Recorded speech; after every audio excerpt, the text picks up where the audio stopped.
ANB news ਦੀ ਹੋਈ ਲక్ష్ਮੀ ਅਗਰਵਾਲ ਦੇ ਨਾਲ ਖਾਸ ਗੱਲਬਾਤ, ਜਿੱਥੇ ਉਹਨਾਂ ਦੱਸਿਆ ਕਿ ਲੋਕਾਂ ਦੇ ਵਿੱਚ ਕਾਨੂੰਨ ਦਾ ਡਰ ਨਹੀਂ ਹੈ ਤੇ ਜੇਕਰ ਕਾਨੂੰਨ ਦਾ ਡਰ ਹੋਵੇ ਤਾਂ ਅਪਰਾਧ ਬਿਲਕੁਲ ਨਾ ਹੋਣ। ਅਨਾਜ ਮੰਡੀਆਂ ਦੇ ਪ੍ਰਬੰਧਾਂ ਬਾਰੇ ਭਾਰਤ ਭੂਸ਼ਣ ਆਸ਼ੂ ਦਾ ਵੱਡਾ ਬਿਆਨ। ਉਹਨਾਂ ਕਿਹਾ ਕਿ ਬਾਰਦਾਨੇ ਦੀ ਜੋ ਸਮੱਸਿਆ ਖਤਮ ਹੋ ਚੁੱਕੀ ਹੈ ਤੇ ਆੜਤੀ ਹੁਣ ਬਾਜ਼ਾਰ ਚੋਂ ਖਰੀਦ ਸਕਦੇ ਹਨ ਬਾਰਦਾਨਾ, ਤੇ ਨਿੱਜੀ ਤੌਰ ਤੇ ਖਰੀਦੇ ਬਾਰਦਾਨੇ ਦੀ ਤੁਰੰਤ ਜਾਰੀ ਹੋਵੇਗੀ ਰਾਸ਼ੀ। कोरोना की दूजी लहर के मद्देनज़र पंजाब सरकार का वड्डा फैसला, पटवारी ते जिला अदार दी असामियां दी परीक्षा 2 मई नूं होण वाली सी, ओह मुलतवी कर दी गई।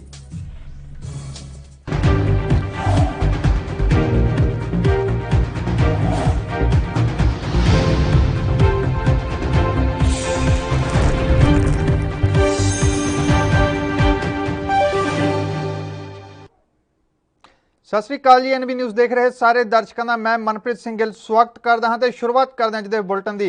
अक्सर ही देश दे विच इहो जिहियां घटनावां वापर जांदियां हन जिन्हां दे विच पीड़ित इंसाफ की मंग करते रह जाते हैं ते आरोपी अपनी जिंदगी जी रहे होंदे हन ते आरोपी के खिलाफ कोई भी कार्रवाई नहीं होंदी। ते देश दे विच वधेरे केस अजिहे भी हन ते जिथे लड़कियां दे उत्ते एसिड अटैक का हमला हुंदा है। इस बाबत ANB न्यूज़ के संपादक ने लक्ष्मी अग्रवाल दे नाल गलबात की, जिन्हां दे दौरान उन्होंने दस्सिया कि लोकां दे विच कानून का डर नहीं है ते जेकर कानून का डर लोगों के मन दे विच होवे तां अपराध बिल्कुल भी ना होण।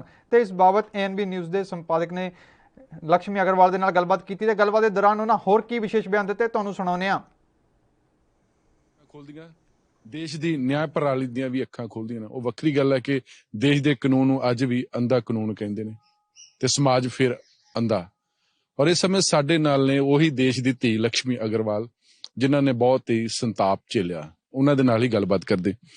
लक्ष्मी जी, एक तो वो लोग जो समाज में बेड़ी हैं और एक वो लोग जो पार्लियामेंट में बैठे हैं, वो भी बलात्कारी है, रेपिस्ट, वो भी बड़े बड़े क्रिमिनल। कोई फर्क उनमें लगता है? देखिए ना, उनके वैसे कहा जाता है कि जब भी कोई गवर्नमेंट जॉब के लिए जाता है तो उसका बैकग्राउंड चेक किया जाता है, तो वो कैसे पहुंच जाते हैं वहां तक। ये मेरा सवाल उस कानून से है, उस पार्लियामेंट से है कि वो लोग कैसे पहुंच जाते हैं। तो ये बहुत दुखद है कि आप अपनी ही समाज में ऐसे लोगों को जगह दे रहे हो जो खुद भी एक क्रिमिनल रह चुके और उसके बाद वो फिर और क्राइम करेंगे। तो ये बहुत दुखद है। तो क्या लगता है कि निर्भया कांड के बाद जब आपके साथ इतनी बुरी घटना हुई थी, उसके बाद पूरा देश जाग गया था, देश की अदालतें कमीशन बन गए, रिपोर्टें आ गई, वो कुछ समय के लिए थी कि आपको लगता है कि नहीं वो ग्राउंड लेवल पे इम्प्लीमेंट हुई है? देखिए, ग्राउंड लेवल पे होता तो शायद अभी कानून नहीं, मतलब कोई भी ऐसा अटैक नहीं हो रहा होता। अगर आप देखें, निर्भया के बाद भी कितने सारे रेप केसेस हुए हैं। अभी 2 दिन पहले का ही न्यूज है कि 2 बच्चियां मंदिर से लौट रही थी और उनका रेप हो गया। बहुत हीनियस तरीके से रेप हुआ है। तो बहुत दुखद है कि क्या सच में कानून अपना उस तरीके से काम कर रहे हैं, क्योंकि अगर आप देखें तो लोगों के मन में ना डर ही नहीं है। डर होता तो शायद क्राइम नहीं होता। तो कैसे इंडिया में कैसे डर कि हम डेमोक्रेसी की आड़ में, जब बोला गया है कि फास्ट ट्रैक कोर्ट है तो फास्ट ट्रैक कोर्ट पे आप पनिशमेंट जल्दी क्यों नहीं देते हो। कानून तो है पर आप जल्दी जल्दी पनिशमेंट क्यों नहीं दे रहे हो, क्यों चुप बैठे हुए हो, क्यों वो सर्वाइवर ऑलरेडी सर्वाइव कर रहा है उसको क्यों सर्वाइव करने। आपको एक चीज मैं बताती हूँ, हम रिहैबिलिटेशन पे काम कर रहे हैं, तो सर्वाइवर की जो दुर्दशा है बहुत बुरी होती है। क्रिमिनल तो अपनी जिंदगी जी रहा होता है और सर्वाइवर कभी किसी ने जाके पूछा एक बार भी। अभी हम एक केस पे काम कर रहे हैं, बेंगलोर का केस था, पति ने पत्नी के ऊपर एसिड अटैक कर दिया, उसके 2 बच्चे हैं, उसके पूरे परिवार को हमने अडॉप्ट किया हुआ है। अब तक गवर्नमेंट से कोई पूछने नहीं गया है कि आप कैसे हो। 1 साल हो गए उसके केस में। तो हमारी जुडिशरी सिस्टम में या पुलिस सिस्टम में कोई कमी है? सिस्टम में ही कमी है, पूरी सिस्टम में। पुलिस क्या करती है, उठाती है जाके हॉस्पिटल में, मैं तो कहती हूँ फेंक देती है और उसके बाद वो भूल जाती है कि क्या हालत है क्या नहीं है। वो अपना काम कर रही होती है बस। जब मैं भी जाती हूँ पुलिस एकेडमी में, मैं भी बात करती हूँ पुलिस ऑफिसर्स से, IS एकेडमी में जाती हूँ, उनसे ऑफिसर से बात करती हूँ, यही चीज मैं बोलती हूँ कि आपकी जिम्मेदारी सिर्फ इतनी नहीं है कि सर्वाइवर को उठा के हॉस्पिटल में डालना, आपकी एक जिम्मेदारी भी है कि आपको ये भी पता करना कि क्या उसका ट्रीटमेंट अच्छे से हो रहा है। तो जब बड़े बड़े फैसले आ जाते हैं अदालतों की तरफ, फिर जस्टिस वर्मा की रिपोर्ट आ जाती, फिर बड़ी बड़ी फिल्में बन जाती, आप पे फिल्म बनी थी, तो वो कुछ दिखावा ही लगता है। देखिए, अवेयरनेस, वो जो चीजें हैं, एक फिल्म आना, आप देखिए 2013 से पहले आप खुद एक रिपोर्टर है, ठीक है, आपने क्या रेप के अलावा और डोमेस्टिक वायलेंस के अलावा एसिड पे कोई ऐसी चीज सुनी थी? सिर्फ एक ब्रेकिंग न्यूज आता था, बस खत्म हो जाती थी। लेकिन जब 2013 में कानून आया, जब सर्वाइवर निकल के बाहर आई और इस केसेस पे बात होने लगा, एसिड अटैक एक मुद्दा बन गया। मुद्दा भी नहीं था, जब बात होने लगी तो आज कम से कम एक फिल्म आई, उस पे अवेयरनेस क्रिएट हुआ, एसिड अटैक पे बुक निकल के आई।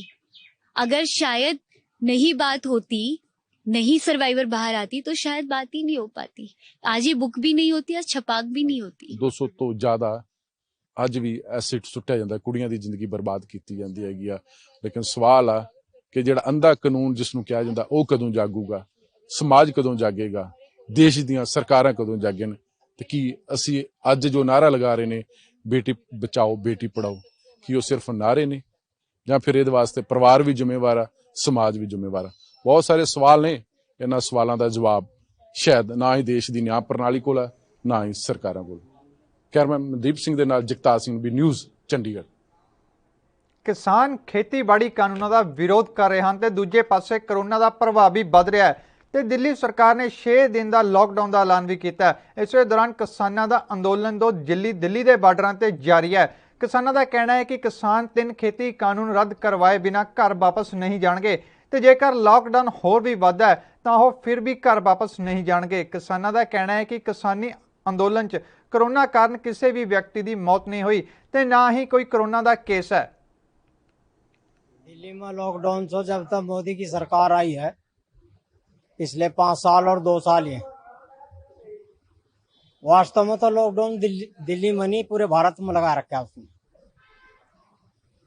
पूरे देश की अर्थव्यवस्था को इस सरकार ने चरमरा दिया बिल्कुल। जो भारत सोने की चिड़िया को हुआ था, इन्होंने सर आंख की भी नहीं छोड़ा। केंद्र की सरकार ने सारे गलत निर्णय हैं इनके। आज तक कोई मोदी सरकार ने ऐसा निर्णय नहीं लिया जो यहाँ के जनहित में हो और यहाँ की आर्थिक स्थिति को भारत की मजबूत करे।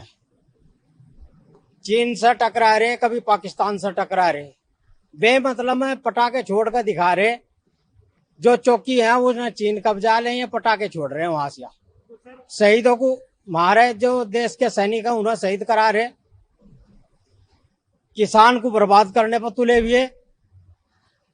और किसान की अर्थव्यवस्था तो इतनी खराब होगी कि वो हर 5 साल में अपनी 2-3 बीघे जमीन बेच ले और अपना गुजारा कर ले। इस स्थिति में यहाँ का किसान इन्होंने पहुंचा दिया। बिल्कुल नहीं जाएंगे हम लोग इस आंदोलन से वापस, तब तक नहीं जाएंगे जब तक इस काले कानून को वापस नहीं लिए जाते। और जहां तक WHO की गाइडलाइंस है उसको हम फॉलो करेंगे और फॉलो करके ही यहाँ पे कोरोना महामारी का जो सोशल डिस्टेंसिंग है उसका पालन करेंगे, मास्क का यूज करेंगे।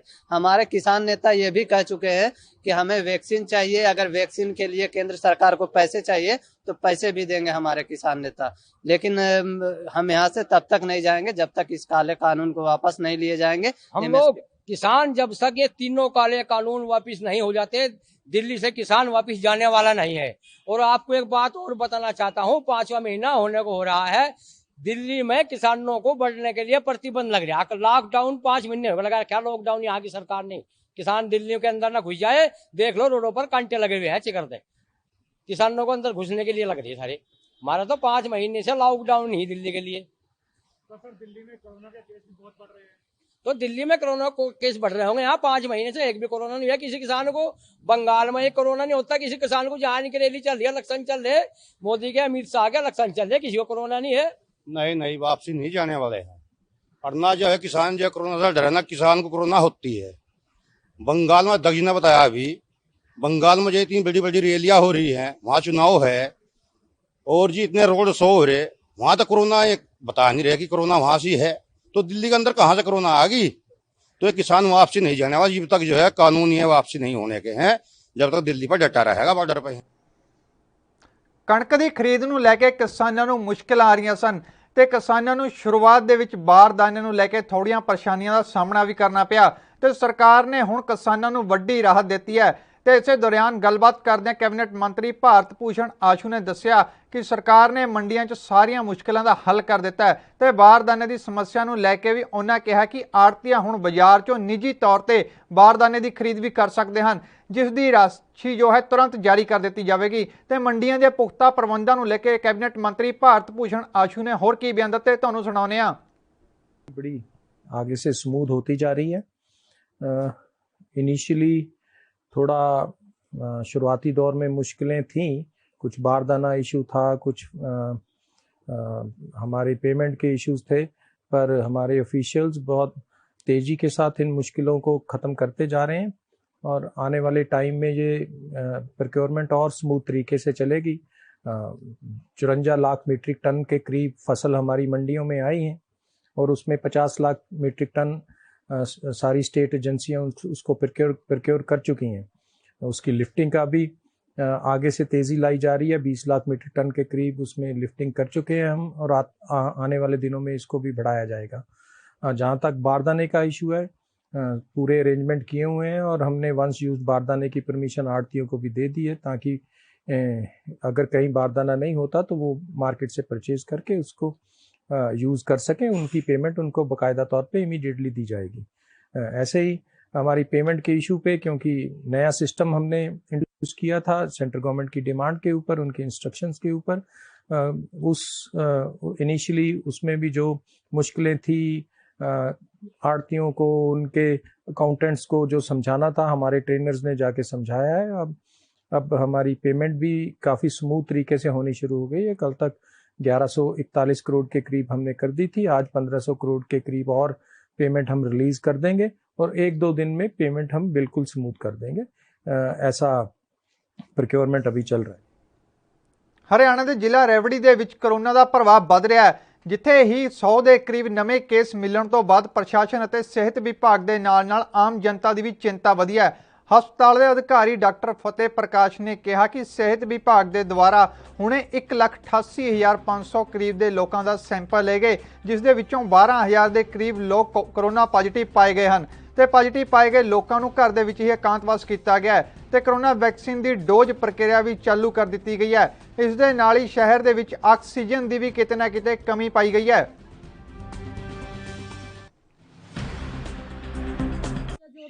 मतलब बहुत ही ज्यादा खराब सिचुएशन हो रखी है। फिलहाल ऑक्सीजन सिलेंडर है नहीं, शाम तक का टाइम हॉस्पिटल ने दिया, उनके पास भी आगे से सप्लाई नहीं आ रही, तो पेशेंट्स को कहाँ लेके जाए हम? किसी हॉस्पिटल में जगह नहीं है, तो क्रिटिकल सिचुएशन ही बनी हुई है। अब देखते हैं ये लोग क्या करते हैं। फिलहाल तो कोई उम्मीद है नहीं हमें भी, मतलब कि पेशेंट से सबको ऑक्सीजन तो ऑब्वियस सी बात है, एसेंशियल चीज है, वो तो होनी चाहिए, ऑब्वियस सी बात है।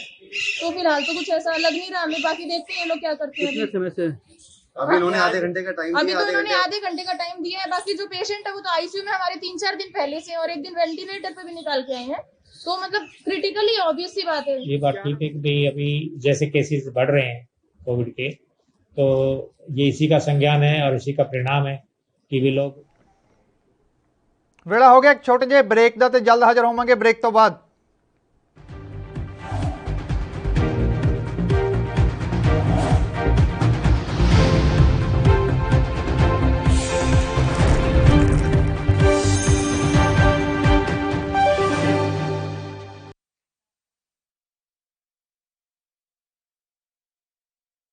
गुरु तेग बहादुर जिथे जाए बह मेरा सतगुरु सुथान सुहावा राम राजे। जिस जगह ते ये स्थान सुशोभित है गुरुद्वारा श्री दोखनवाਰਨ साहब, इत्थे बड़ा छोटा जिहा पिंड सी लहल पिंड।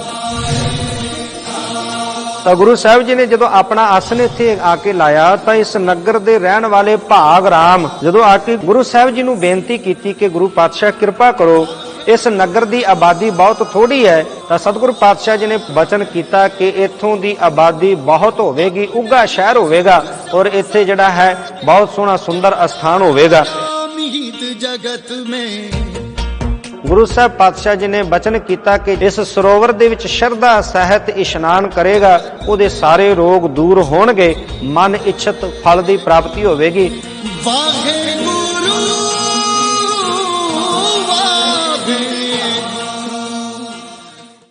क्या आप दुबले पतले कमजोर हैं, आपकी सेहत नहीं बनती, भूख कम लगती है, वजन नहीं बढ़ता? दरअसल मेन बात खाना पीना खाना नहीं है, मेन बात है खाया पिया लगना। और अगर खाया पिया लगेगा ही नहीं तो सेहत बनेगी कैसे? इसलिए हमारी संस्था सन्यासी आयुर्वेदा ने एक ऐसी दवा बनाई है जो कि आपके पाचन तंत्र को, आपके लीवर सिस्टम को ठीक करने का काम करती है, ताकि आप जो भी खाएं उसका पूरे का पूरा निचोड़ आपके शरीर को लगे, आपकी भूख बढ़े, खाया पिया सही से लगे, नया खून बने, हड्डियों में जान आए, वजन बढ़े, ताकत बढ़े, चेहरे पर नूर आए और आप मोटे तगड़े खूबसूरत पर्सनैलिटी के मालिक बन जाएं। यह दवा पूरी तरह से आयुर्वेदिक होती है। इसका शरीर पर कोई भी साइड इफेक्ट, कोई भी नुकसान या दुष्प्रभाव नहीं होता। लड़के लड़कियां दोनों इसका इस्तेमाल कर सकते हैं और पहले 15 दिन के अंदर ही आपको इसका असर महसूस हो जाएगा। सिर्फ 650 रुपए की पूरे 1 महीने की दवा होती है और आप इसे घर बैठे 01145454545 पर फोन करके दवा मंगवा सकते हैं।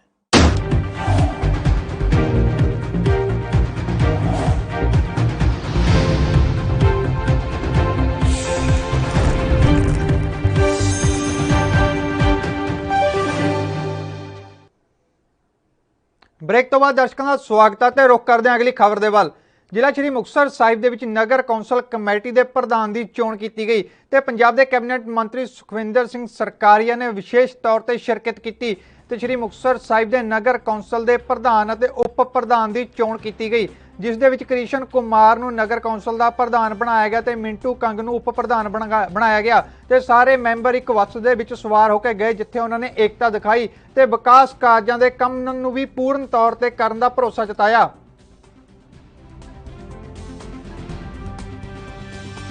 ਜੋ ਅੱਜ ਸਾਨੂੰ ਪੰਜਾਬ ਦੀ ਜੋ ਕਾਂਗਰਸ ਕਮੇਟੀ ਦੇ ਜੋ ਹੈੱਡ ਜੋ ਵੀ ਉੱਥੋਂ ਆਏ ਸੀਗੇ ਸਰਕਾਰ ਤਰਫੋਂ ਬੜੀ ਜ਼ਿੰਮੇਵਾਰੀ ਨਾਲ ਲੈ ਕੇ ਆਏ ਸੀ, ਉਹਨਾਂ ਨੇ ਬੜੀ ਜ਼ਿੰਮੇਵਾਰੀ ਦਿੱਤੀ ਹੈ ਸ਼ਹਿਰ ਵਾਸਤੇ। ਔਰ ਮੇਰੇ ਜਿੰਨੇ ਵੀ ਮੇਰੇ ਮਿਊਨਿਸਪਲ ਕਾਉਂਸਲਰ ਸਾਹਿਬ, ਅਫੀਸਰ ਸਾਹਿਬਾਨ ਔਰ ਤੁਸੀਂ ਸਾਹਮਣੇ ਸਮੁੱਚੀ ਪ੍ਰੈਸ ਵੀ ਖੜੇ ਹੋ, ਪਰਮਾਤਮਾ ਅੱਗੇ ਅਰਦਾਸ ਕਰ ਸੱਚੇ ਪਾਤਸ਼ਾਹ ਇੰਨਾ ਕੁ ਬਲ ਦੇ ਕਿ ਸ਼ਹਿਰ ਵਿੱਚ ਅਸੀਂ ਕੁਝ ਕਰ ਸਕੀਏ। ਔਰ ਕਿੰਨੇ ਸੀ ਅੰਦਰ ਦੀ? ਅੰਦਰ ਕੌਂਸਲਰ 17 ਸੀ। ਕੋਰਮ में देखो ये लाल बग का पता, ये सब बैठे उन्होंने पता है सारा कुछ जो ਹੁੰਦਾ 16 ਨਾ ਪੂਰਾ ਹੁੰਦਾ। ਇਹ ਲਾ ਬਤਾ ਜੋ ਸਾਡੇ ਜੇ ਹੈਗੇ ਆ ਜੋ ਆਪਣੇ ਵਕੀਲ ਸਾਹਿਬ ਸਾਰਾ ਕੁਝ ਤੁਹਾਨੂੰ ਦੱਸ ਦੇਣਗੇ। ਲਾ ਬਤਾ ਕਿ ਸਹੀ ਹੈ ਬਿਲਕੁਲ ਸਾਰੇ। ਤੇ ਹੋਰ ਮਾਰਾ ਸੁੱਖ ਰੱਖੇ ਦਾਤਾ। ਔਰ ਤੁਹਾਡੇ ਸਾਹਮਣੇ ਪ੍ਰੋਮਿਸ ਕਰਦੇ ਆ ਕਿ ਅਸੀਂ ਕੋਈ ਕੰਟਰੋਵਰਸੀ ਨਹੀਂ ਕਰਾਂਗੇ, ਹਰ ਇੱਕ ਨਾਲ ਮੋਢੇ ਨਾਲ ਮੋਢਾ ਲਾ ਕੇ ਚੱਲਾਂਗੇ। ਬਹੁਤ ਮਾਣ ਵਾਲੀ ਮਹਿਸੂਸ ਵਾਲੀ ਗੱਲ ਹੈ ਜੀ। ਪਾਰਟੀ ਨੇ ਜਿਹੜਾ ਇੰਨਾ ਵਧੀਆ ਸੋਚ ਸਮਝ ਕੇ ਫੈਸਲਾ ਲਿਆ। ਸਭ ਤੋਂ ਸੀਨੀਅਰ ਸਾਡੇ ਜਿਹੜੇ ਸਤਵਰੀ ਪਰਿਵਾਰ ਜਿੱਤਿਆ, ਸ਼ਮੀ ਤੇਰੀ ਨੂੰ ਪ੍ਰਧਾਨ ਬਣਾਇਆ, ਉਹ ਵੀ ਬਹੁਤ ਵਧੀਆ ਖੁਸ਼ੀ ਵਾਲੀ ਗੱਲ ਹੈ। ਔਰ ਮੈਨੂੰ ਇਹਨਾਂ ਨੇ ਮੇਰੇ ਨਾਲ ਵਧੀਆ ਗਰੁੱਪ ਸਾਰਾ ਖੜਾ ਸੀਗਾ ਤਾਂ ਉਹਨਾਂ ਨੇ ਮੈਨੂੰ ਇਹਨਾਂ ਮਾਣ ਬਖਸ਼ਿਆ ਵੀ ਪ੍ਰਧਾਨ ਦਾ, ਤਾਂ ਮੈਨੂੰ ਬਹੁਤ ਖੁਸ਼ੀ ਹੈ ਇਸ ਗੱਲ ਦੀ। ਤੁਸੀਂ ਸੰਤੁਸ਼ਟ ਹੋ ਜੀ ਪ੍ਰਧਾਨਗੀ ਦੇ? ਬਿਲਕੁਲ ਨਹੀਂ ਜੀ, ਕੋਈ ਪ੍ਰਧਾਨਗੀ ਦੇ ਬਹੁਤ 7-8 ਦਾਅਵੇਦਾਰ ਸੀ ਪਰ ਸਾਰੇ ਸੰਤੁਸ਼ਟ ਸੀ ਇਸ ਗੱਲ ਤੋਂ, ਕਿਉਂਕਿ ਮੈਨੂੰ ਜਿੰਨੀ ਕਾਬਲੀਅਤ ਸੀ ਮੈਨੂੰ ਉਹਦਾ ਮਿਲਿਆ। ਮੈਂ ਬਹੁਤ ਖੁਸ਼ ਹਾਂ। ਫੈਸਲਾ ਤੇ ਹੋਇਆ ਹੀ ਆ ਜੀ, ਸਾਰੇ ਤੁਹਾਡੇ ਸਾਹਮਣੇ ਉੱਥੋਂ ਇਕੱਠੇ ਆਏ ਸੀਗੇ, ਸਾਰਿਆਂ ਨੇ ਉੱਥੇ ਹੀ ਫੈਸਲਾ ਕਰ ਲਿਆ ਸੀਗਾ ਕਿ ਅਸੀਂ ਰਲ ਮਿਲ ਕੇ ਇੱਥੇ ਤੁਹਾਨੂੰ ਆ ਕੇ ਦੱਸ ਦੇਵਾਂਗੇ ਔਰ ਤੁਸੀਂ ਵੀ ਉੱਥੇ ਆ ਜਾਓ। ਔਰ ਉਹਨਾਂ ਸਾਰਿਆਂ ਨੇ ਰਲ ਮਿਲ ਕੇ ਫੈਸਲਾ ਕੀਤਾ ਕ੍ਰਿਸ਼ਨ ਕੁਮਾਰ ਜੀ ਨੂੰ ਪ੍ਰਧਾਨ ਦਾ, ਜਿਹੜਾ ਸ਼ਮੀ ਤੇਰੀ ਆ, ਮੈਨੂੰ ਤਾਂ ਸਾਰੇ ਨਾਮ ਨਹੀਂ ਚੰਗੀ ਤਰ੍ਹਾਂ ਪਤਾ, ਉਹਨਾਂ ਨੇ ਪ੍ਰਧਾਨਗੀ ਦਾ ਅਹੁਦਾ ਦਿੱਤਾ। ਔਰ ਮਿੰਟੂ ਕੰਗ ਜਿਹੜਾ ਉਹਨੂੰ ਪਟਿਆਲਾ ਵਿਖੇ 3 ਵਿਅਕਤੀਆਂ ਦੇ ਦੁਆਰਾ ਇੱਕ ਰੰਗ ਦੀ ਦੁਕਾਨ ਦੇ ਅੰਦਰ ਦੁਕਾਨ ਮਾਲਿਕ ਤੇ ਗਨ ਪੁਆਇੰਟ ਦਾ ਨਿਸ਼ਾਨਾ ਸਾਧ ਕੇ 25,000 ਰੁਪਏ ਦੀ ਲੁੱਟ ਕੀਤੀ ਗਈ ਹੈ ਤੇ ਪੁਲਿਸ ਅਧਿਕਾਰੀਆਂ ਥਾਣਾ ਤਿਰਪਰੀ ਦੇ ਇੰਚਾਰਜ ਨੇ ਦੱਸਿਆ ਕਿ ਸਾਰੀ ਜੋ ਘਟਨਾ ਉਹ CCTV ਕੈਮਰੇ ਦੇ ਵਿੱਚ ਕੈਦ ਹੋ ਚੁੱਕੀ ਹੈ ਤੇ ਉਸ ਦੀ ਮਦਦ ਦੇ ਨਾਲ ਉਹਨਾਂ ਨੇ ਮਾਮਲਾ ਦਰਜ ਕਰ ਲਿਆ ਹੈ ਤੇ ਛੇਤੀ ਹੀ ਦੋਸ਼ੀਆਂ ਨੂੰ ਗ੍ਰਿਫਤਾਰ ਵੀ ਕਰ ਲਿਆ ਜਾਵੇਗਾ। ਅੱਜ ਬਰਨਾਲਾ ਪੇਂਟ ਹੈ ਇੱਕ ਸਰਹੰਦ ਰੋਡ ਤੇ ਸ਼ਾਪ, ਉੱਥੇ 3:30 ਵਜੇ ਕਰੀਬ 3 ਵਿਅਕਤੀ ਆਏ ਨੇ। ਇਹਨਾਂ ਨੇ ਓਨਰ ਜਿਹੜੇ ਕਾਊਂਟਰ ਤੇ ਬੈਠੇ ਸੀ ਸ਼੍ਰੀ ਵਿਨੋਦ ਬੰਸਲ, ਉਹਨਾਂ ਨੂੰ ਪਿਸਤੌਲ ਦੀ ਨੋਕ ਤੇ ਰੁਪਈਆ 25,000 ਖੋ ਕੇ ਗਏ ਨੇ। ਇਸ ਤਹਿਤ ਅਸੀਂ ਮੁਕੱਦਮਾ ਦਰਜ ਕਰਕੇ ਤਫਤੀਸ਼ ਅਮਲ 'ਚ ਲਿਆ ਰਹੇ। ਨਹੀਂ, ਇਹ ਜਿਹਾ ਫਾਇਰ ਇੰਸੀਡੈਂਟ ਕੋਈ ਨਹੀਂ, ਵੈਪਨ ਸੀ ਉਹਨਾਂ ਕੋਲੇ ਤੇ ਬਾਕੀ ਹਲੇ ਮੈਟਰ ਆਫ ਇਨਵੈਸਟੀਗੇਸ਼ਨ ਹੈ। ਜਿਵੇਂ ਕੋਈ ਗੱਲ ਸਾਹਮਣੇ ਆਊਗੀ ਤੁਹਾਨੂੰ ਉਹਦੇ ਬਾਰੇ ਜਾਣਕਾਰੀ ਦਵਾਂਗੇ। ਪਹਿਲੇ ਚੈੱਕ ਕਰ ਰਹੇ ਹਾਂ ਜੀ, ਚੈੱਕ ਕਰ ਰਹੇ ਹਾਂ CCTV ਫੁਟੇਜ ਵਗੈਰਾ ਅਸੀਂ ਲੈ ਕੇ ਚੈੱਕ ਕਰ ਰਹੇ ਹਾਂ। ਕੋਰੋਨਾ ਮਹਾਮਾਰੀ ਦੀ ਦੂਜੀ ਲਹਿਰ ਦੇ ਮੱਦੇਨਜ਼ਰ ਪਟਵਾਰੀ ਤੇ ਜ਼ਿਲ੍ਹੇਦਾਰ ਦੀਆਂ ਅਸਾਮੀਆਂ ਦੇ ਲਈ 2 ਮਈ ਨੂੰ ਅਧੀਨ ਸੇਵਾਵਾਂ ਚੋਣ ਬੋਰਡ ਦੇ ਵੱਲੋਂ ਲਈ ਜਾਣ ਵਾਲੀਆਂ ਪ੍ਰੀਖਿਆਵਾਂ ਮੁਲਤਵੀ ਕਰ ਦਿੱਤੀ ਗਈ ਹੈ। ਉਕਤ ਜਾਣਕਾਰੀ ਬੋਰਡ ਦੇ ਚੇਅਰਮੈਨ ਰਮਨ ਬਹਿਲ ਨੇ ਦਿੱਤੀ। ਉਹਨਾਂ ਦੱਸਿਆ ਕਿ ਬੋਰਡ ਦੇ ਵੱਲੋਂ ਇਸ਼ਤਿਹਾਰ ਰਾਹੀਂ ਪਟਵਾਰੀ, ਜ਼ਿਲ੍ਹਾਦਾਰ, ਬੁਕਿੰਗ ਕਲਰਕ ਦੀਆਂ ਅਸਾਮੀਆਂ ਦੇ ਲਈ ਅਰਜ਼ੀਆਂ ਦੀ ਮੰਗ ਕੀਤੀ ਗਈ ਸੀ। ਇਹਨਾਂ ਅਸਾਮੀਆਂ ਦੇ ਲਈ ਲਿਖਤੀ ਪ੍ਰੀਖਿਆ ਦੀ 2 ਮਈ ਤਾਰੀਖ ਨਿਸ਼ਚਿਤ ਕੀਤੀ ਗਈ ਸੀ, ਜੋ ਕਿ ਹੁਣ ਪੰਜਾਬ ਸਰਕਾਰ ਦੀਆਂ ਕੋਵਿਡ-19 ਦੀਆਂ ਗਾਈਡਲਾਈਨਸ ਦੇ ਮੱਦੇਨਜ਼ਰ ਮੁਲਤਵੀ ਕਰ ਦਿੱਤੀਆਂ ਗਈਆਂ।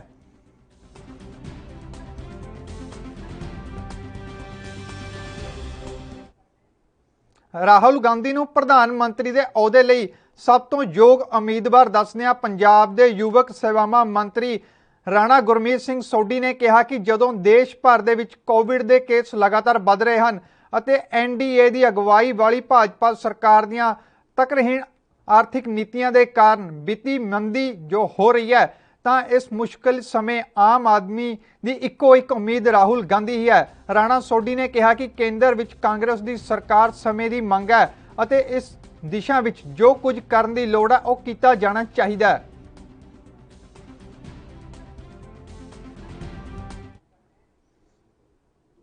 ਪੰਜਾਬ ਸਕੂਲ ਸਿੱਖਿਆ ਵਿਭਾਗ ਨੇ ਅਧਿਆਪਕਾਂ ਅਤੇ ਗੈਰ ਅਧਿਆਪਕ ਕਰਮਚਾਰੀਆਂ ਦੀਆਂ ਸਮੱਸਿਆਵਾਂ ਨੂੰ ਦੇਖਦੇ ਹੋਏ ਉਹਨਾਂ ਨੂੰ ਤਰੱਕੀਆਂ ਦੇ ਸੰਬੰਧ ਵਿੱਚ ਆਪਣੇ ਸੰਬੰਧਿਤ ਦਸਤਾਵੇਜ਼ ਅਪਲੋਡ ਕਰਨ ਲਈ ਹੋਰ ਸਮਾਂ ਦੇ ਦਿੱਤਾ ਹੈ। ਇਸ ਦੀ ਜਾਣਕਾਰੀ ਦਿੰਦੇ ਹੋਏ ਸਕੂਲ ਸਿੱਖਿਆ ਵਿਭਾਗ ਦੇ ਬੁਲਾਰੇ ਨੇ ਦੱਸਿਆ ਕਿ ਪ੍ਰਾਇਮਰੀ ਕਾਰਡ ਦੇ ਅਧਿਆਪਕਾਂ ਅਤੇ ਗੈਰ ਅਧਿਆਪਨ ਕਰਮਚਾਰੀਆਂ ਦੀ ਤਰੱਕੀ ਕਰਨ ਲਈ ਉਹਨਾਂ ਨੂੰ ਆਪਣੀਆਂ ਗੁਪਤ ਰਿਪੋਰਟਾਂ, ਵਿਦਿਅਕ ਯੋਗਤਾ ਦੇ ਸਰਟੀਫਿਕੇਟ ਅਤੇ ਸਰਵਿਸ ਰਿਕਾਰਡ ਸੰਬੰਧੀ ਸਾਰਾ ਡਾਟਾ 17 ਅਪ੍ਰੈਲ ਤੱਕ ਅਪਲੋਡ ਕਰਨ ਲਈ ਕਿਹਾ ਗਿਆ ਸੀ, ਪਰ ਵਿਭਾਗ ਦੀ ਪੋਰਟਲ ਸਹੀ ਢੰਗ ਨਾਲ ਕੰਮ ਨਾ ਕਰਨ ਕਰਕੇ ਬਹੁਤ ਸਾਰੇ ਕਰਮਚਾਰੀ ਆਪਣਾ ਡਾਟਾ ਆਨਲਾਈਨ ਅਪਲੋਡ ਨਹੀਂ ਕਰ ਸਕੇ।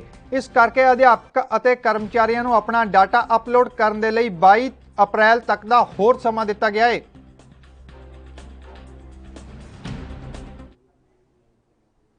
ਪੰਜਾਬ ਸਕੂਲ ਸਿੱਖਿਆ ਵਿਭਾਗ ਨੇ ਕੱਚੇ ਮੁਲਾਜ਼ਮਾਂ ਦੇ ਹਿੱਤਾਂ ਨੂੰ ਧਿਆਨ ਵਿੱਚ ਰੱਖਦੇ ਹੋਏ ਉਹਨਾਂ ਦੀਆਂ ਸੇਵਾਵਾਂ ਹੋਰ 1 ਸਾਲ ਲਈ ਜਾਰੀ ਰੱਖਣ ਦੀ ਪ੍ਰਵਾਨਗੀ ਦੇ ਦਿੱਤੀ ਹੈ। ਇਸ ਸੰਬੰਧੀ ਜਾਣਕਾਰੀ ਦਿੰਦੇ ਹੋਏ ਸਕੂਲ ਸਿੱਖਿਆ ਵਿਭਾਗ ਦੇ ਇੱਕ ਬੁਲਾਰੇ ਨੇ ਦੱਸਿਆ ਕਿ ਸਾਲ 2020 ਤੇ 21 ਦੌਰਾਨ ਭਰੀਆਂ ਗਈਆਂ ਕੱਚੀਆਂ ਅਸਾਮੀਆਂ ਨੂੰ ਹੁਣ ਸਾਲ 2021-22 ਦੌਰਾਨ ਵੀ ਜਾਰੀ ਰੱਖਣ ਲਈ ਵਿਭਾਗ ਨੇ ਸਹਿਮਤੀ ਦੇ ਦਿੱਤੀ ਹੈ ਅਤੇ ਇਸ ਸੰਬੰਧੀ ਪੱਤਰ ਵੀ ਜਾਰੀ ਕਰ ਦਿੱਤਾ ਗਿਆ ਹੈ।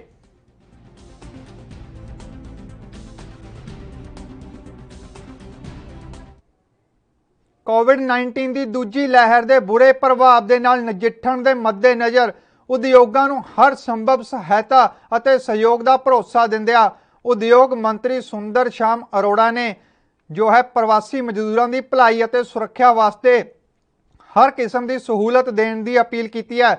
ਉਹਨਾਂ ਕਿਹਾ ਕਿ ਸੂਬੇ ਵਿੱਚ ਕੰਮ ਕਰ ਰਹੀਆਂ ਸਾਡੀਆਂ ਉਦਯੋਗਿਕ ਇਕਾਈਆਂ ਨੂੰ ਕੈਪਟਨ ਅਮਰਿੰਦਰ ਸਿੰਘ ਦੀ ਅਗਵਾਈ ਵਾਲੀ ਸੂਬਾ ਸਰਕਾਰ ਨੇ ਕੋਵਿਡ ਮਹਾਮਾਰੀ ਦੌਰਾਨ ਸਾਲ 2020 ਵਿੱਚ ਵੀ ਪੂਰਾ ਸਮਰਥਨ ਦਿੱਤਾ ਸੀ ਤੇ ਇਸ ਸਾਲ ਵੀ ਉਹਨਾਂ ਜੋ ਹੈ ਅਪੀਲ ਕੀਤੀ ਹੈ ਕਿ ਕੋਵਿਡ ਮਹਾਮਾਰੀ ਦਾ ਫੈਲਾਅ ਨੂੰ ਰੋਕਣ ਦੇ ਲਈ ਜਲਦੀ ਤੋਂ ਜਲਦੀ ਕੋਵਿਡ ਦਾ ਟੀਕਾ ਲਗਵਾਉਣ ਅਤੇ ਉਹਨਾਂ ਉਦਯੋਗਿਕ ਖੇਤਰਾਂ ਨੂੰ ਭਰੋਸਾ ਦਿੱਤਾ ਕਿ ਸੂਬਾ ਸਰਕਾਰ ਮੌਜੂਦਾ ਕੋਵਿਡ ਮਹਾਮਾਰੀ ਦੇ ਵਿੱਚ ਉਹਨਾਂ ਦੇ ਨਿਰਵਿਘਨ ਕੰਮਕਾਜ ਅਤੇ ਉਦਯੋਗ ਨੂੰ ਹਰ ਸੰਭਵ ਸਹਾਇਤਾ ਦੇ ਲਈ ਵਚਨਬੱਧ ਹੈ। ਕੋਰੋਨਾ ਦਾ ਪ੍ਰਭਾਵ ਜੋ ਹੈ ਵੱਧ ਰਿਹਾ ਹੈ ਤੇ ਇਸ ਦੀ ਲਪੇਟ ਦੇ ਵਿੱਚ ਕਾਂਗਰਸ ਨੇਤਾ ਰਾਹੁਲ ਗਾਂਧੀ ਵੀ ਆਏ ਹਨ ਤੇ ਕੋਰੋਨਾ ਲੱਛਣਾਂ ਤੋਂ ਬਾਅਦ ਰਾਹੁਲ ਗਾਂਧੀ ਕੋਰੋਨਾ ਪੋਜ਼ਿਟਿਵ ਪਾਏ ਗਏ। ਇਹ ਜਾਣਕਾਰੀ ਉਹਨਾਂ ਸੋਸ਼ਲ ਮੀਡੀਆ ਰਾਹੀਂ ਸਾਂਝੀ ਕੀਤੀ। ਇਸ ਦੇ ਨਾਲ ਹੀ ਉਹਨਾਂ ਸੰਪਰਕ ਵਿੱਚ ਆਏ ਲੋਕਾਂ ਨੂੰ ਅਪੀਲ ਵੀ ਕੀਤੀ ਹੈ ਕਿ ਉਹ ਵੀ ਸੁਰੱਖਿਆ ਪ੍ਰੋਟੋਕਾਲ ਦਾ ਪਾਲਣ ਕਰਨ ਅਤੇ ਆਪਣੇ ਆਪ ਨੂੰ ਸੁਰੱਖਿਅਤ ਰੱਖਣ। ਜਿੱਥੇ ਕੋਵਿਡ ਦਾ ਪ੍ਰਭਾਵ ਵੱਧ ਰਿਹਾ ਹੈ ਉੱਥੇ ਹੀ ਦਿੱਲੀ ਦੇ ਵਿੱਚ ਲਾਕਡਾਊਨ ਦੀ ਸਥਿਤੀ ਵੀ ਬਣੀ ਹੈ ਤੇ ਇਸੇ ਦੌਰਾਨ ਕਾਂਗਰਸ ਨੇਤਾ ਰਾਹੁਲ ਗਾਂਧੀ ਨੂੰ ਵੀ ਕੋਰੋਨਾ ਲਪੇਟ ਦੇ ਵਿੱਚ ਲੈ ਲਿਆ ਗਿਆ ਹੈ। ਉਹਨਾਂ ਦੀ ਜੋ ਕੋਰੋਨਾ ਰਿਪੋਰਟ ਆ ਉਹ ਵੀ ਪੋਜ਼ਿਟਿਵ ਆਈ ਹੈ। ਇਹ ਜਾਣਕਾਰੀ ਉਹਨਾਂ ਨੇ ਸੋਸ਼ਲ ਮੀਡੀਆ ਰਾਹੀਂ ਹੀ ਸਾਂਝੀ ਕੀਤੀ ਹੈ ਤੇ ਉਹਨਾਂ ਇਹ ਵੀ ਅਪੀਲ ਕੀਤੀ ਹੈ ਕਿ ਜੋ ਲੋਕ ਉਹਨਾਂ ਦੇ ਸੰਪਰਕ ਦੇ ਵਿੱਚ ਆਏ ਹਨ ਉਹ ਵੀ ਆਪਣੇ ਆਪ ਨੂੰ ਸੁਰੱਖਿਅਤ ਰੱਖਣ ਅਤੇ ਕੋਰੋਨਾ ਨਿਯਮਾਂ ਦੀ ਪਾਲਣਾ ਕਰਨ। ਤੁਹਾਨੂੰ ਇੱਕ ਵਾਰੀ ਫਿਰ ਦੱਸ ਦਈਏ ਕਿ ਕਾਂਗਰਸ ਨੇਤਾ ਰਾਹੁਲ ਗਾਂਧੀ ਜੋ ਕੋਰੋਨਾ ਪੋਜ਼ਿਟਿਵ ਆਏ ਨੇ, ਜਿਸ ਤੋਂ ਬਾਅਦ ਉਹਨਾਂ ਆਪਣੇ ਸੰਪਰਕ ਵਿੱਚ ਆਏ ਲੋਕਾਂ ਨੂੰ ਅਪੀਲ ਕੀਤੀ ਹੈ ਕਿ ਸੁਰੱਖਿਆ ਪ੍ਰੋਟੋਕਾਲ ਦਾ ਪਾਲਣ ਕਰਨ ਅਤੇ ਆਪਣੇ ਆਪ ਨੂੰ ਸੁਰੱਖਿਅਤ ਰੱਖਣ। ਕੋਰੋਨਾ ਦਾ ਪ੍ਰਭਾਵ ਦਿਨ ਪ੍ਰਤੀ ਦਿਨ ਵੱਧਦਾ ਜਾ ਰਿਹਾ ਹੈ ਤੇ ਸਰਕਾਰ ਨੇ ਇਸੇ ਦੌਰਾਨ ਸਖਤੀ ਵਰਤਦੇ ਹੋਏ ਦਿੱਲੀ ਦੇ ਵਿੱਚ ਲਾਕਡਾਊਨ ਦਾ ਐਲਾਨ ਵੀ ਕੀਤਾ ਸੀ। पर कोरोना महामारी का प्रकोप इन्ना वध चुकिया है कि कांग्रेस नेता राहुल गांधी है जो उन्होंने भी कोरोना रिपोर्ट पॉजिटिव पाई गई है। इस दौरान कांग्रेस नेता राहुल गांधी ने अपील की है कि जो लोग उन्होंने संपर्क दे विच आए हैं वो भी सुरक्षा प्रोटोकॉल का पालन करन अते अपने आप नूं पूर्ण तौर पर सुरक्षित रखन तां जो कोरोना महामारी दे नाल लड़िया जा सके। ते प्रशासन ने भी सख्ती वरतते हुए हदायतां जारी कीतियां ने। ते बीते दिनी मुख्यमंत्री अरविंद केजरीवाल ने ऐलान किया सी कि दिल्ली दे विच 6 दिन का लॉकडाउन किया जाए। ते उस तो बाद भी जो है लोगों के विच कुछ इकट्ठ दिखा तो लोग किते ना किते कोरोना नियमां की उलंघना करते भी नज़र आए। जिथे एक पासे पूरे बाजार बंद ने तो दूजे पासे कुछ लोग सड़कों के उत्ते भी नज़र आए। इस दौरान कांग्रेस नेता राहुल गांधी की जो कोरोना रिपोर्ट आ वो भी पॉजिटिव पाई गई है।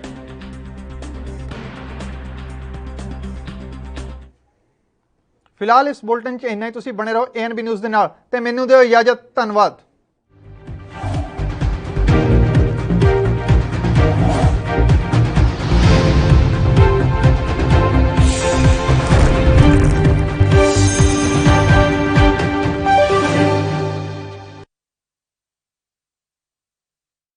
क्या आप दुबले पतले कमजोर हैं, आपकी सेहत नहीं बनती, भूख कम लगती है, वजन नहीं बढ़ता? दरअसल मेन बात खाना पीना खाना नहीं है, मेन बात है खाया पिया लगना। और अगर खाया पिया लगेगा ही नहीं तो सेहत बनेगी कैसे? इसलिए हमारी संस्था सन्यासी आयुर्वेदा ने एक ऐसी दवा बनाई है जो कि आपके पाचन तंत्र को, आपके लीवर सिस्टम को ठीक करने का काम करती है, ताकि आप जो भी खाएं उसका पूरे का पूरा निचोड़ आपके शरीर को लगे, आपकी भूख बढ़े, खाया पिया सही से लगे, नया खून बने, हड्डियों में जान आए, वजन बढ़े, ताकत बढ़े, चेहरे पर नूर आए और आप मोटे तगड़े खूबसूरत पर्सनैलिटी के मालिक बन जाएं। यह दवा पूरी तरह से आयुर्वेदिक होती है। इसका शरीर पर कोई भी साइड इफेक्ट, कोई भी नुकसान या दुष्प्रभाव नहीं होता। लड़के लड़कियां दोनों इसका इस्तेमाल कर सकते हैं और पहले 15 दिन के अंदर ही आपको इसका असर महसूस हो जाएगा। सिर्फ 650 रुपए की पूरे 1 महीने की दवा होती है और आप इसे घर बैठे 01145454545 पर फोन करके दवा मंगवा सकते हैं।